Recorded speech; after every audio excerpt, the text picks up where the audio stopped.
Have you ever wondered how ordinary people, your classmates, your neighbors, even you, could one day commit acts so cruel they seem like beyond imagination? It felt impossible. And yet, history whispers that it is not only possible, it is frighteningly easy. In the film The Wave, a teacher begins what seems like a harmless classroom experiment about authority and discipline. At first, it feels slow, almost meaningless. Students march, salute, following simple rules, nothing more. Many viewers complain. The beginning drags on, the ending, like when the students explode into the blind violence, feel exaggerated. It's too dramatic. However, that was the bloody truth. The Wave was not pure fiction. It was based on a real classroom experiment in California in 1967, known as the Third Wave. A high school teacher, Ron Jones, wanted to show his students how fascism could rise in modern times. Third wave, the experiment you did, when did you realize that it's going out of control with the students in school? For years I tried to hide from it, avoid it, not discuss it. It's a responsibility to really try to understand what is good and what is evil. What is good and what is evil? Or to say, what get people become evil? Philip Zimbardo gave us his answer in his book Lucifer Effect.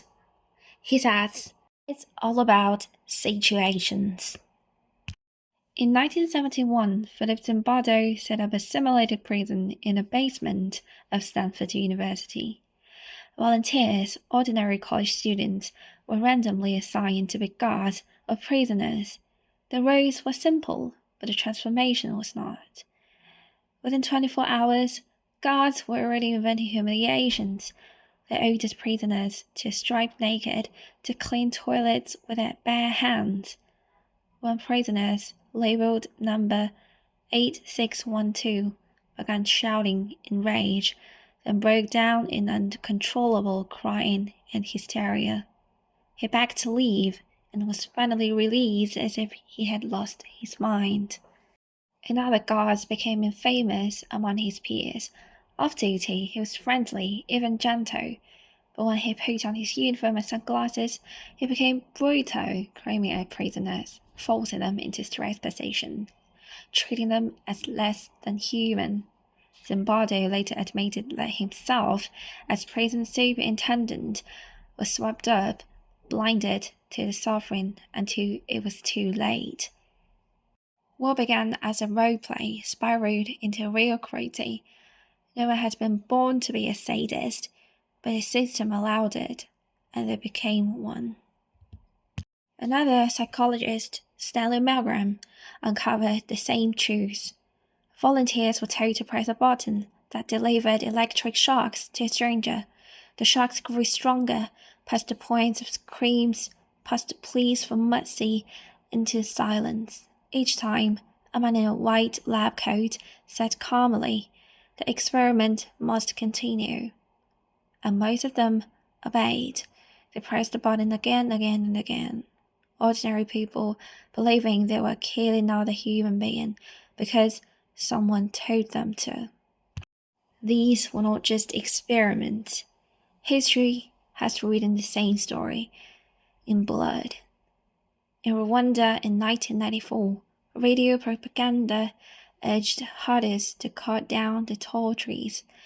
Neighbors picked up machetes, not only killing their Tutsi neighbors, but forcing sons to murder their own fathers, father to violate their daughters before killing them. In Bosnia, men who once drank together in cafes were rounded up, brothers separated from brothers, women raped before being executed. These were not faceless monsters from outside. They were neighbors, and they became executioners.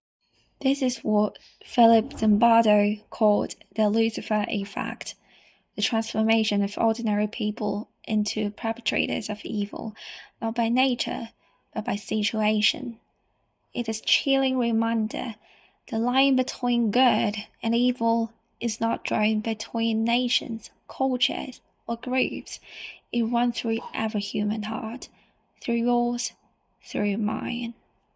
In it, those who surrendered fully to the darkness, those who became demons, may in some sense be the lucky ones, for they never realized the truth.